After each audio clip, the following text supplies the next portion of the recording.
are moving on now to the second of our interactive panels for today. The topic of this panel is where do we go from here? We have covered so much and been to so many different places. And this panel, similar to the panel we had earlier, we'll hear from the three panelists first, and then with the time that's remaining, Paul and I will send or get questions to the presenters. So go ahead and as questions occur to you, put them in the chat. So our three presenters are Pam Montgomery, Kara Daniels, and Jen Frey. Pam is an herbalist, author, teacher, and spokesperson for the Green Beings. She has been investigating plants and their intelligent spiritual nature for more than 30 years. Her numerous books include Plant Spirit Healing, a guide to working with plant consciousness. Kara Daniels is founder of Deep Root Connections. She is an interspecies communicator, channel for nature, and also collaborates with the spirits of the land. Her goal is to co-create, coexist, and heal Mother Gaia by mixing the physical with the mystical, helping humanity to reconnect to Earth's consciousness. Jen Frey is a healer, mentor, and land communicator with over 25 years of experience with plant essences, energy work, and herbal practices.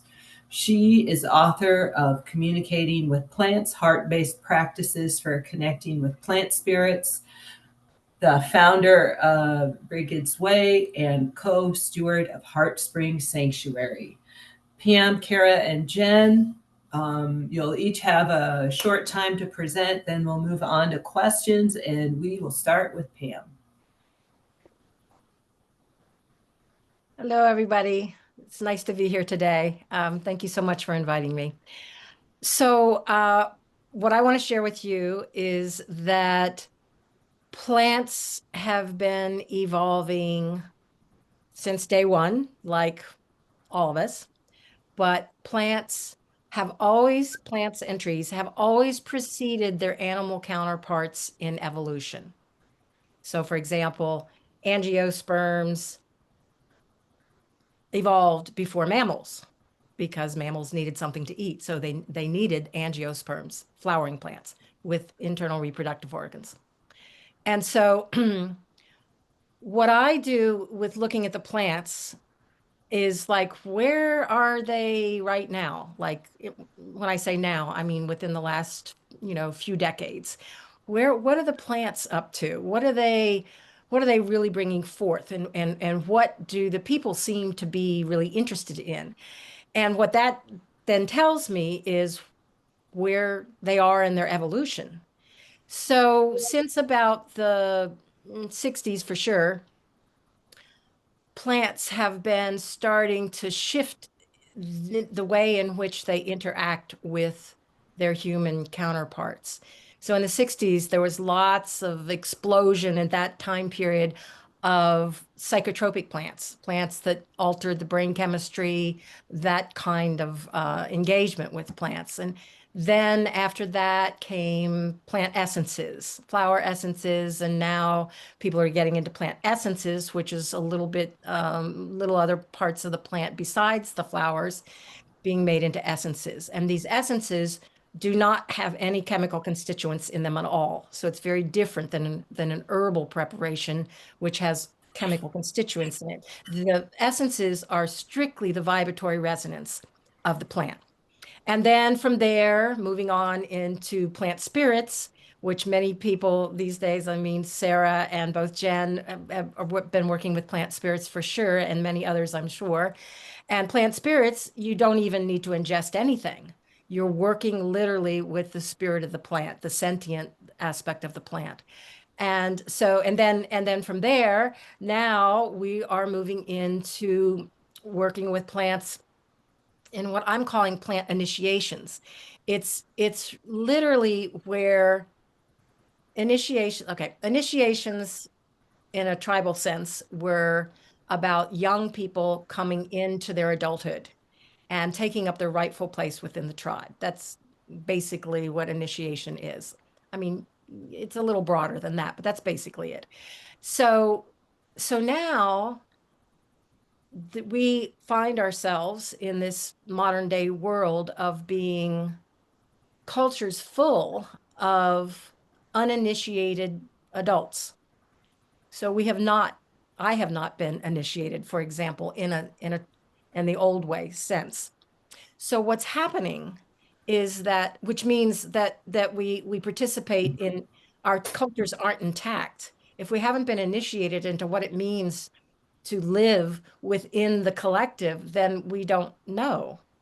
And I really feel like this is one of the places in which we find ourselves in an enormous amount of chaos on the planet right now because we don't know what it means to be a part of the collective. We haven't been initiated. So the plants in their evolution since this, I mentioned the 60s and kind of this progression and this kind of these explosions that have been happening in the plant world where it's really more about their spirit aspect than their physical aspect. So what I've been observing is that the plants are taking on the role of the elder, of like the elder of the tribe. They're taking on that role. And they are beginning to initiate us, all of us, into what it means to be truly human, living sanely, keyword, sanely, within the collective. So, so I feel like they're really initiating us into what it means to be truly human. Like, why are we here? Why did the human species come onto this planet? What are we here to do? To be really good stewards of this beautiful earth, and to live sanely within the collective, within all of our diversity, which means, basically we need to stop killing each other and the planet. And so these amazing plants are stepping forward in their evolution to help us to evolve ourselves. So plant initiations are, I mean, there's many forms that they can take.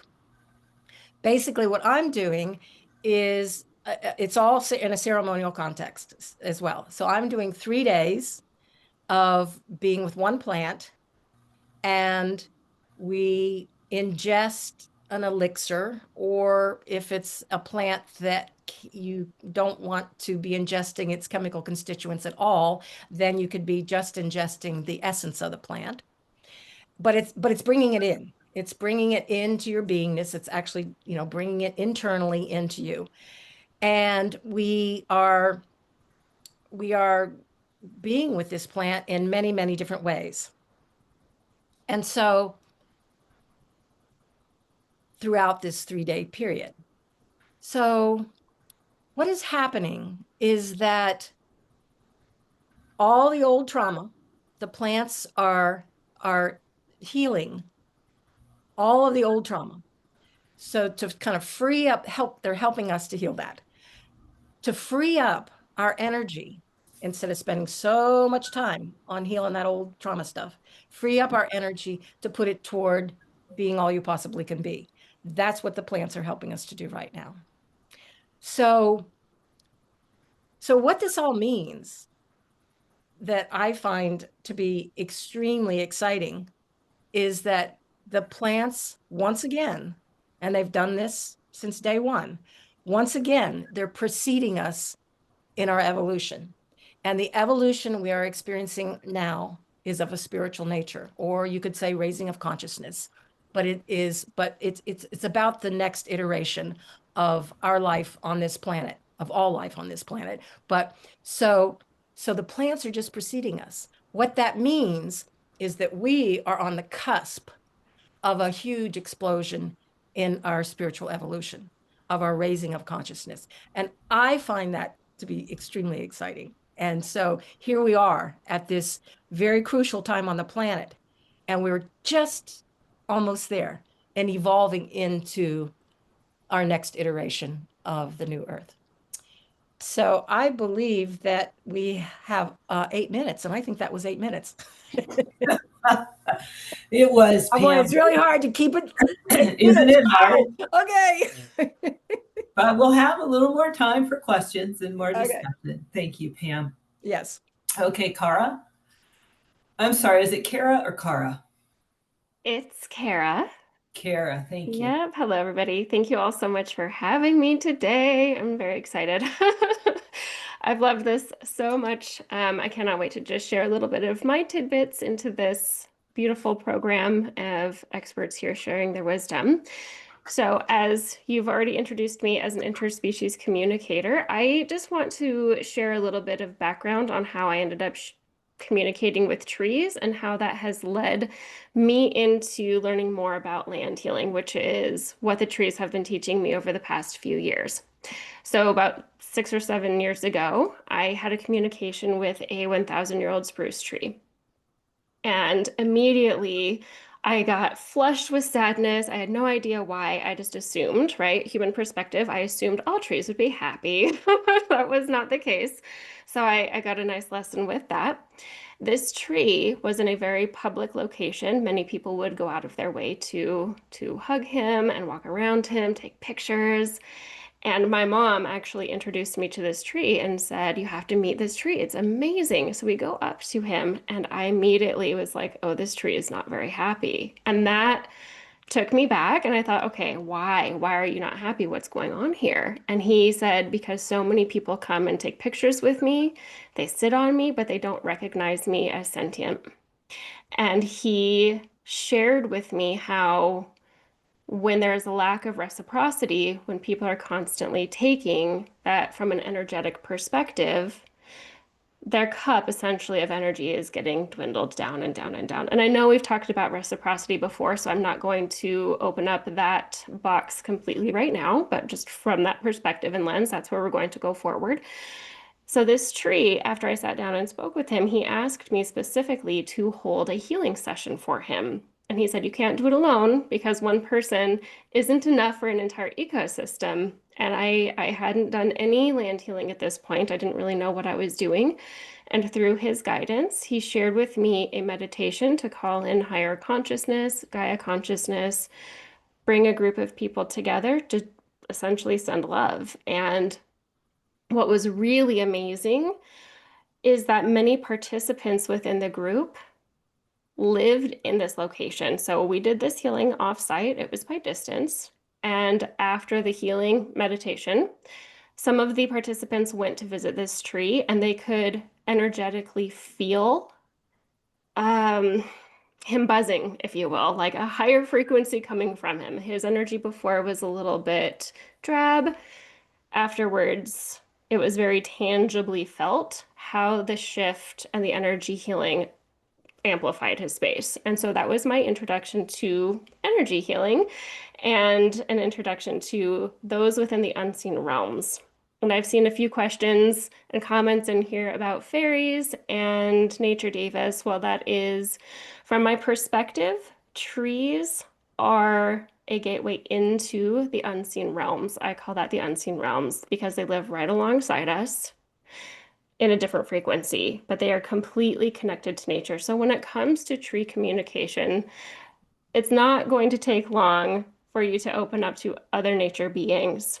And what they have been sharing me over the past few years is that when we communicate with trees and the nature beings, we can see what's going on our planet Earth in the energetic field versus the physical field. So when it comes to healing the land, many of us take the approach of working with soil amendments or pruning or very focused on the physical components. And what I've learned is that to heal the whole, much like a human body, when we only look at the physical, we're missing the bigger picture, the whole onion, if you will. We're missing the emotional, the mental, and the spiritual. And so when we're talking with the trees who are literally anchored into both the energetic components and the physical components, they can help us bridge the gap to see the bigger picture. And as people, stewards of the earth, we have the potential to collaborate with all of these different beings to help move the trauma, understand Earth's energies different kinds of geopathic stress, portals that need to be closed. This is like a huge topic that we're not going to totally go down because I want to keep it back to the trees. But when it comes to the trees, they bridge the gap for us. They can show us what's going on within the unseen realms so we can work in those spaces to heal the land on a whole. I hope I'm making sense. Basically, we're healing the emotional, energetic components of the land for tangible, physical healing. And I have a few case studies that I've been putting together to kind of show what that means. For example, when the land holds trauma or energy that is dense and out of balance, it can directly impact our human health and wellness, the trees' health and wellness, the animals' health and wellness. If you have pets, for example, or wildlife, there are certain kinds of animals that will come into a space to show that there's geopathic stress or energies that don't necessarily make you feel very good. And we don't always know why. Sometimes trees will grow cancers, sometimes they will twist, sometimes they'll lean away from energy that isn't in harmony. And so when we talk to them, the trees, they always know what to do to help equalize or put into harmony those kinds of energies. They actively siphon the trauma and send it out. Unfortunately, sometimes it's too big. And so they will give us specific tasks, if you will, to help neutralize that, like crystal grids, flower essences. I love that flower essences has been coming into this space because we can implement different kinds of frequencies by just dripping flower essences by the trees or into the land so they can take those energies, spread it around, and harmonize whatever doesn't really belong there. So that's just one way that we can work with those within the unseen realms in collaboration with the trees. In addition to that, I have one case study that I'm really excited to present.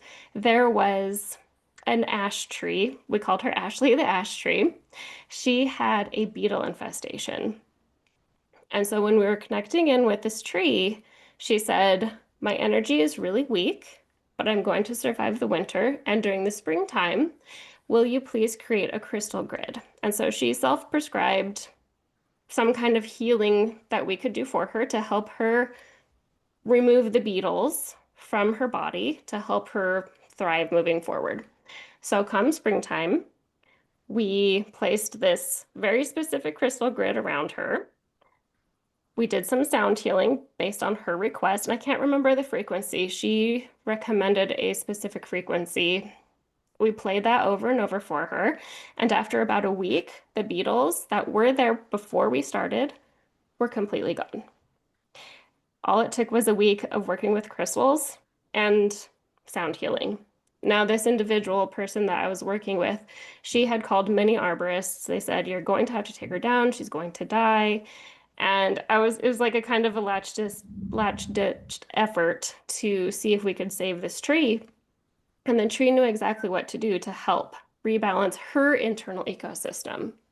We followed her directions, and she still is alive and well today, 2 years later, and there have been no more beetle issues with her.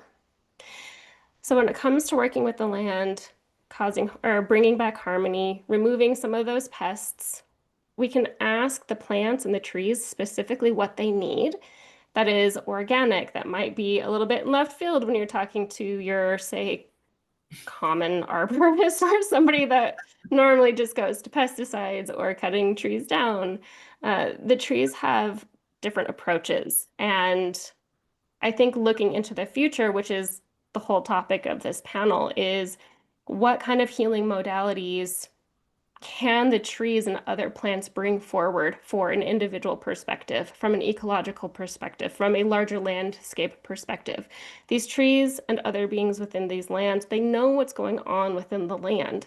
And if we were to ask them what we can do, putting aside our human perspective, like what can we do to help bring harmony back into the micro and the macro, it might be pretty surprising how organic and easy it can be to heal the larger landscapes or to gain an understanding as the climate is changing, what that looks like and what we can do to be proactive in order to navigate the future with ease and grace. And I would like to end there because I can keep going and I know I'm over time. So I tried to cover a lot. I just want to say thank you so much for inviting me here. It's been such a pleasure to be a participant and to listen. Thank you, Kara. All right, that leaves Jen. Hi, everyone. I'm Jen Frey from Bridget's Way, and I just want to thank Paul, Sue, and everyone else who's been involved in creating this gathering today. It's been, and also, of course, all of you who are participating, but I've been able to tune in throughout the day, and there's been so much that's been shared, so many incredible messages from the plants, some of which I needed to hear myself, some that made me chuckle, and others that I've been hearing or things that I've learned from the plants that I've not seen elsewhere. So I'm happy to I always like when there's that validation from others as well that we're on the right path here. So to that, as far as going forward, I just want to, so my heart always goes to anyone who might be new at this or who might think that that communicating with plants is a real challenge, or that they just don't know where to begin. Mostly because for a good portion of my life, I knew about plant communication, but I didn't think I was, quote, good enough to be able to communicate. And so, so I just want to anybody that might feel true, I want to encourage you to just try as best as you can. I like what Sarah said about what brings you joy and go in that way. There are so many ways of receiving information, and I think the biggest issue is learning how we receive the information, and also not locking ourselves into that, because plants are so generous in all of their gifts, and we can receive in ways that we're not realizing we're receiving it. That's so often in my classes with my students. They'll come in and they'll, now I forget if that was you, Kara, or who said something about the sadness, but they'll come in and think that they're failing because they sat at this plant and they just want to cry. And they're like, well, it must be because I'm not getting anything, because clearly if I'm sitting with a plant, it should be happy. And then, in the one instance that I'm thinking of right now, they were working with Violet. So we would normally think, yeah, Violet's nice and happy, but Violet also helps to hit those familial wounds. And that's what was coming up for them, was all of these really painful situations for, I actually had two students who had similar experiences, and for both of them, it was with their mothers. So, so being open to the ways in which we could possibly receive information, always go at it with a what if mentality of what if I could hear a plant, how would that be? And also just being really conscious of the shifts in our bodies, and just have that open that door that maybe one day you'll receive it. In my own experience, I was receiving messages for a long time without realizing that they were coming from plants. And I just finished a big group project on a land healing thing, and there were many other people who would never to bring me in as a land communicator was a really big shift for them. And just going through some of the notes that other people wrote, they got the same messages that I did, but they didn't know that it was coming from, in this case, it was actually from a river. But we receive them whether we realize it or not. And then the other, so for those of us who are comfortable communicating with plants, I of course want to encourage us to keep doing this, and to keep speaking about it, so that this no longer seems like a fringe thing. I'm already seen it in my own lifetime, that it went from in whispers, or maybe, this person, this very deep spiritual person, is able to do it, to now there's so many books out there about plant communication, plant messages. There's so many conferences, there's so many courses. So it's already starting to shift, but we know that it is in our makeup to be able to communicate with nature of all species, not just plants. But plants, of course, being a huge part of that, and plants being a massive ambassador for us into our nature kin. So the more we speak about it, the more we make this common knowledge, the more we invite others into this relationship. And also the more we start to bring plants into all decisions, because our nature kin should be involved in every decision that we make.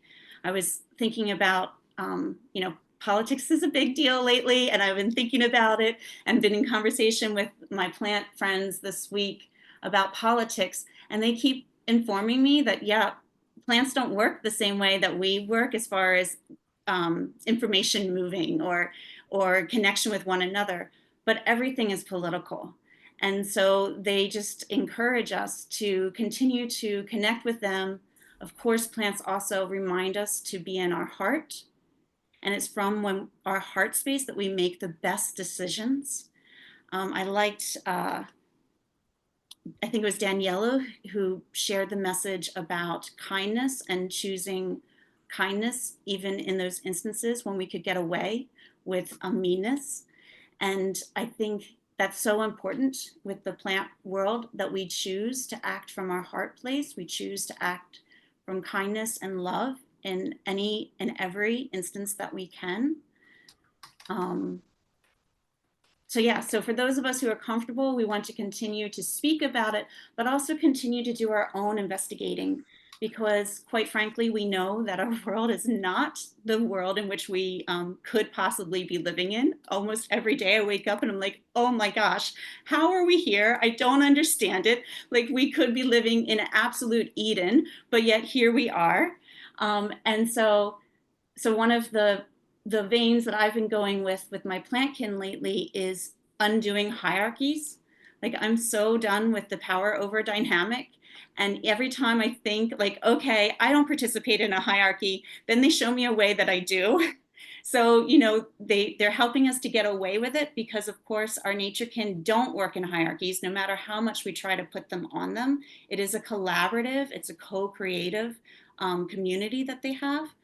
And in that getting rid of the hierarchy, it's also, they start to show us all those limitations we put on ourselves, all those blind spots we have, all those biases that keep us from being those beings of love that we are meant to be.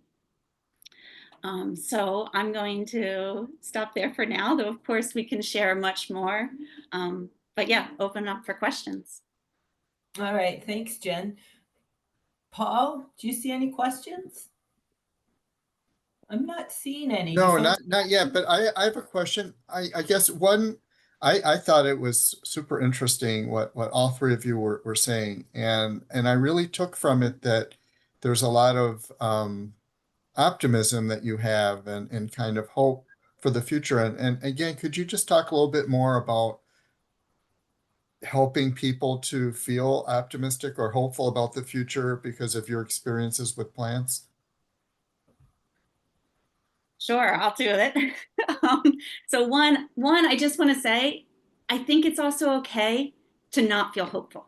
Like, I do think it's okay to have moments where we just feel the grief, because there's so much grief. When we have a belief of what can be possible, and that's not where we are, it's hurtful. I mean, every day there's so much that hurts our heart, right? So one, I think it is okay. And just this past week, it was one of my friend's birthdays. And I didn't get to send her a message because I'm like, I am not feeling in a good place right now. I am just, the weight of the world is on me. So one, I think that's okay. But two, the other thing to say is that for me, whenever I do feel that way, the first thing I do is I go out, and I generally go to the trees. There's lots of other plants that we can work with, but on at our sanctuary, it's white pines usually are who I go to. Tree of peace, so the plants always bring me back into my center, because when we lose that hope, it means that we're not centered, we're not grounded, we're not connected in with the beautiful, magnificent of all. And so the trees bring me back into that center. They remind me of love. They remind me of the possibility. And the other beautiful gift from the plants is that their viewpoint is way broader than ours.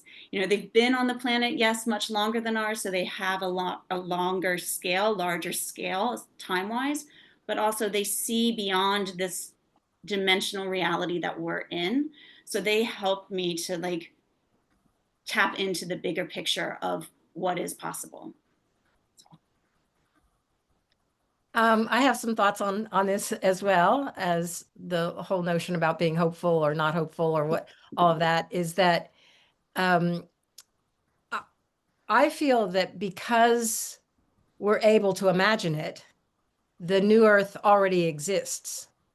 And it's just that we haven't quite caught up with the timeline of that.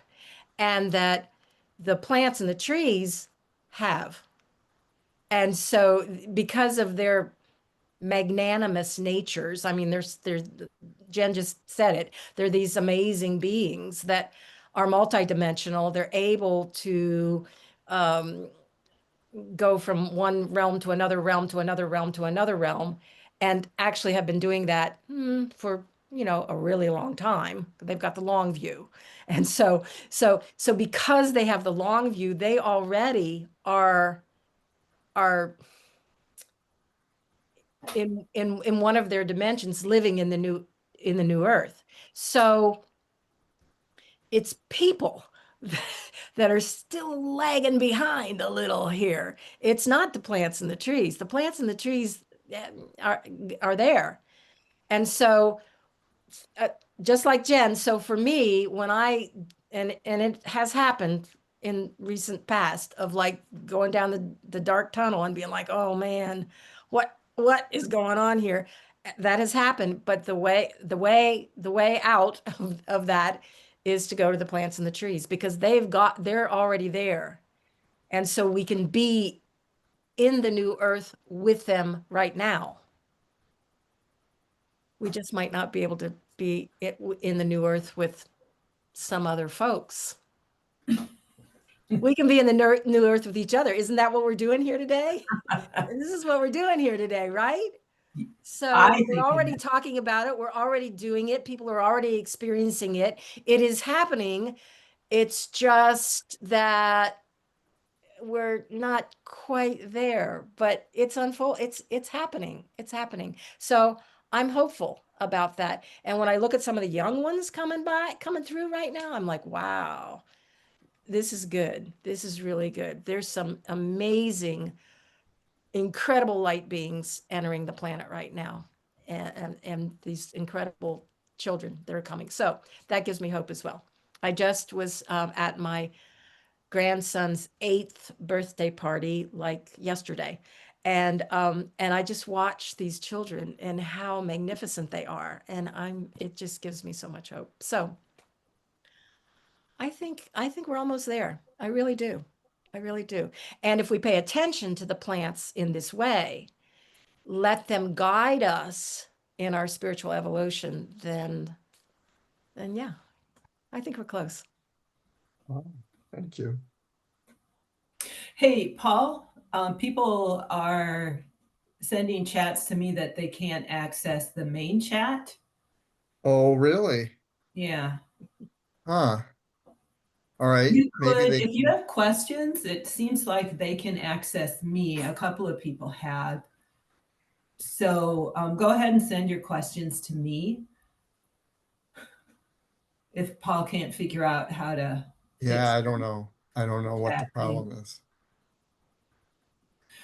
We haven't given Kara an opportunity to answer your question, Paul. Okay. Happy to add in just a few thoughts that Jennifer and Pam didn't already touch on.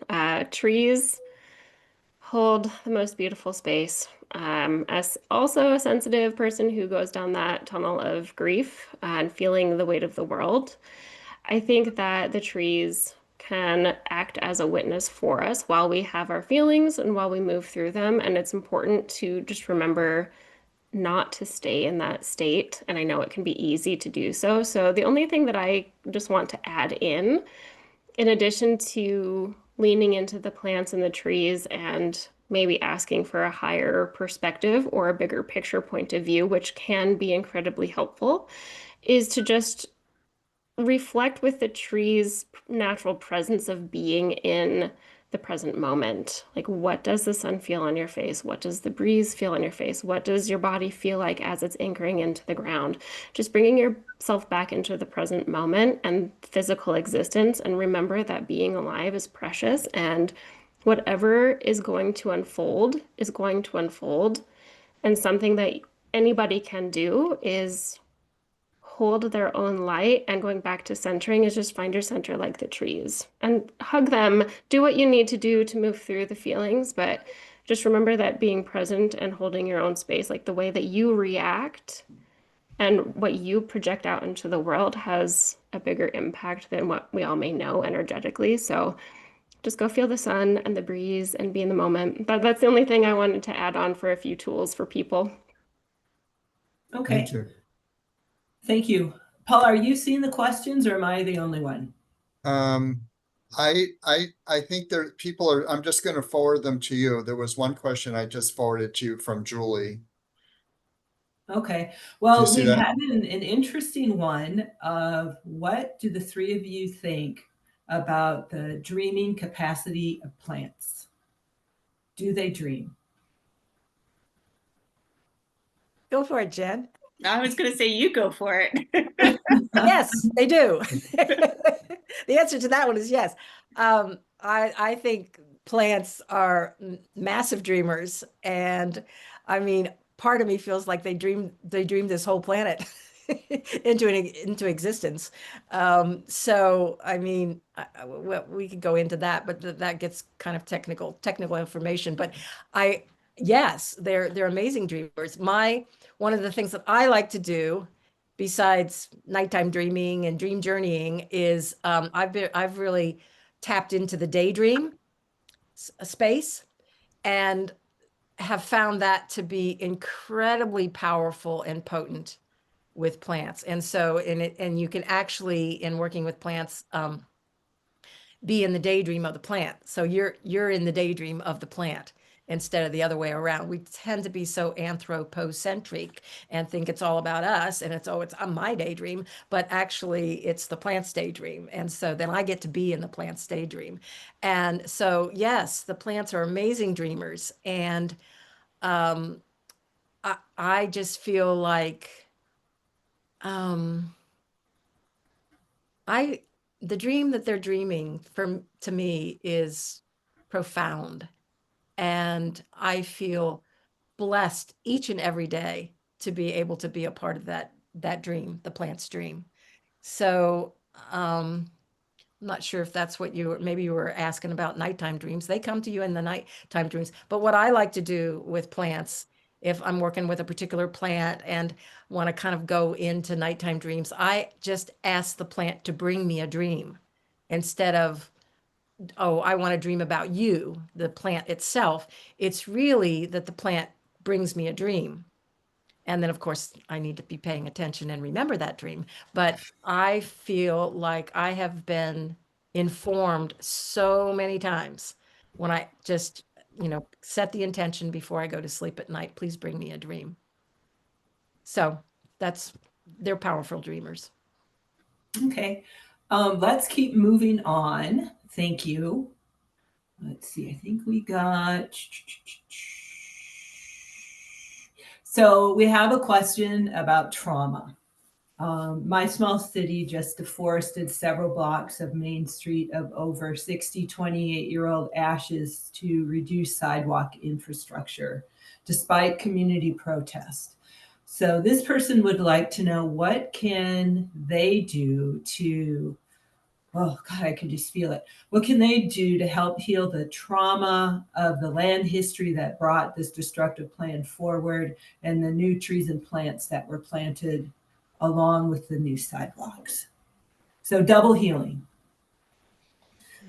The new trees and the land and the trees that were cut down.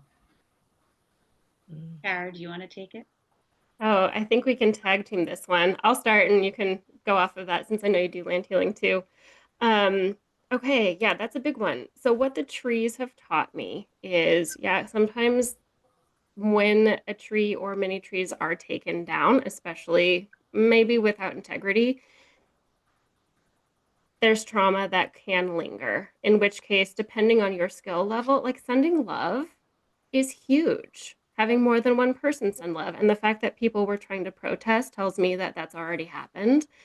You're mourning, that's okay. The land also mourns the loss of some of their beings. So that's something to recognize. Sometimes the land will mourn and then it will pick itself back up, just like people do. And also just know that acting as a witness actually has more power than we give credit to. So just witnessing the transaction that happened, recognizing what was and now what is, and holding the space, almost like a therapist could do for a person, just holding that space and allowing that space to grieve makes a huge difference in just transmuting that energy. When it comes to, say, amplifying the space, if there are new trees there, oh, they feel really tiny. Are they smaller? Just out of curiosity, they feel a little smaller. Just ensure that they're healthy.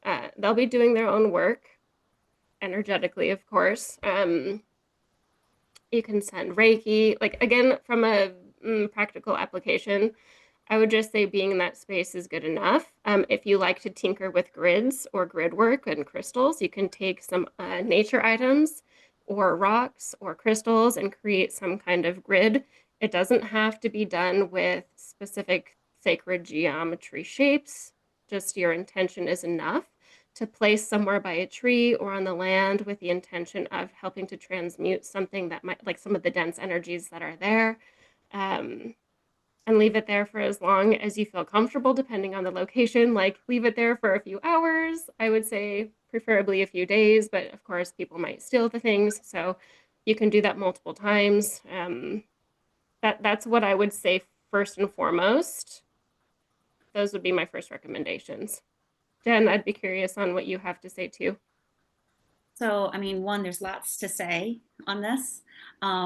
And this is probably one of the most common questions I get. Now, this is on a much larger scale. Usually it's that, somebody cut down their tree that I loved or my tree, so there's always trees getting cut down.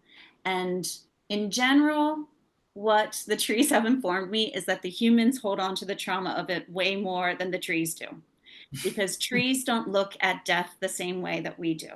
So for them, their death or their life continues on in many different ways. It's one of the things I was they were reminding me of before we got on this call, that like thinking of a plant, there's no end. Like what is a plant? Well, a plant is also the tree, or is the ant that's going in there. It's also the water molecule going up. It's the fungi at the roots. So that's what they've shared with me so many times, is that their death is not. They don't view death the way that we do. It's a continuation of life. That being said, when a neighborhood gets wiped out, like when that's a large amount of trees to be cutting at one time, and particularly when people were protesting it, there's a lot of emotional investment in that. And so yes, without a doubt, there's still a trauma there. So I agree with everything Kara was saying. I also would add, like, the energy body of those trees are still there, and you can travel back to when, like, back or forward, whichever way you want. You can travel to still connect with those energy bodies and still communicate with them. Apologize. Like, I think apologizing is so important. And of course, yeah, pouring your love, singing, just visualizing them. Again, if you can connect them with that energy body, just letting them know what happened. Or what's going to happen. Ideally, we can let them know ahead of time, but again, we can move back and forth in timelines, so it's not that big of a deal.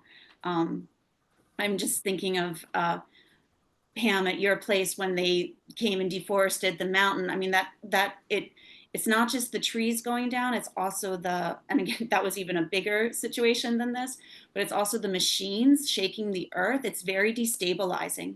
So bringing in some essences or some ceremonies that just help to bring some more stability in there, and really important that people are involved with it. singing is one of my favorite things to do for land. And so, having a group singing, even as you're walking down, if you don't want to be so conspicuous as you're walking down the street, you can simply be humming or, sing a song just gently to yourself as you go, but also having a big community. And yeah, for the community involved that we're protesting, I would say you need to have a grieving ritual and a ceremony just to kind of complete it. And then out of that, it's kind of that perfect balance of death begins life, right? So out of that, then also just really honoring these babies that are there and loving them and saying, thank you for being here, so that they know that you're not angry that they're there, like that just because you're upset that these other trees were gone, but they're just babies and we just love babies, right? Like, thank you for being here. Thank you for showing up and just loving on them as well. Okay, thank you. Very thoughtful answers. We have time for a couple more questions. What is your reaction to the AI tree at Trinity College in Dublin? And they've included a link. And then they also want to know, do any of you use the plant listening devices and interpret the music into messages? Well, yes, we probably all do. I thought I saw Tigrilla on this in this thing too. Anyway, yes, we Jen and I know for sure have used the music of the plants quite a bit in our work, and I mean, I kind of had reacted in the beginning. I was like, what do you mean a machine? We don't need a machine to do this. Like, we can communicate anyway.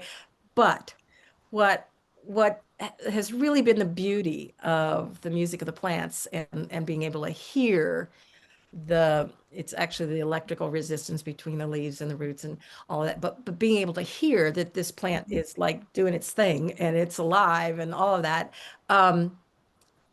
Is that for people who haven't been able to make that connection, it's kind of profound for them to be like, I remember being at I think it was one of the Southern herb conferences, and there was a ton of people in the room. And so I was, just kind of doing my little thing up in the front, and I hooked up the music of the plants to a plant, and it starts singing away and everything. And this woman way in the back of the room couldn't see what was going on, and she was like, "What's going on? Like, what's that music?" I said, "Oh, that's the plant singing." And she burst into tears in that moment because she had been so moved by the sound that was coming from this plant. And she just couldn't believe that this could be a plant singing in this particular way, because the notes are going all over the place and was making a very beautiful song. And so that was so great for me to be in that with her and see her reaction, because I was like, oh, this is super important for lots of folks to kind of, it's just a way to it's like it hits you like, oh, wow, these plants really are sentient. So I'm not sure if that was your question, but I find the music of the plants to be incredible, and I enjoy working with them and mostly sharing it with other people a lot is fun. One other time I was in a classroom with a friend of mine, taught a college class, and I think it was even on shamanism or something like that, which I was kind of surprised that she was able to teach a class like that. So anyway, she invited me to come, and so I brought my device, and I'm telling these kids and kids, I mean, they're young adults, that about the plants, and I was telling them about Cleve Baxter, the guy who hooked them all up to his lie detector, and how he had one student light a match to the plant, and how the plant really reacted from that. So, and then he had all of his students, and that particular student, nobody knew who that was, come into another building, a different species of plant. It wasn't even the same species of plant. And he marched all these students past the plant. And when the kid who lit the match to the other one in the other building far off walked by, this plant on the lie detector went, woo, woo, woo. It started going off. And so I told that story. And there was this kid, and in the meantime, this plant was hooked up and it was singing away. And there was this kid, and he was kind of like slouched over in his chair. He was kind of like, huh. And he said, well, what would happen if we lit a match to this plant? And it stopped singing. It just went boom, stopped. And he said, no way. And I said, yes way.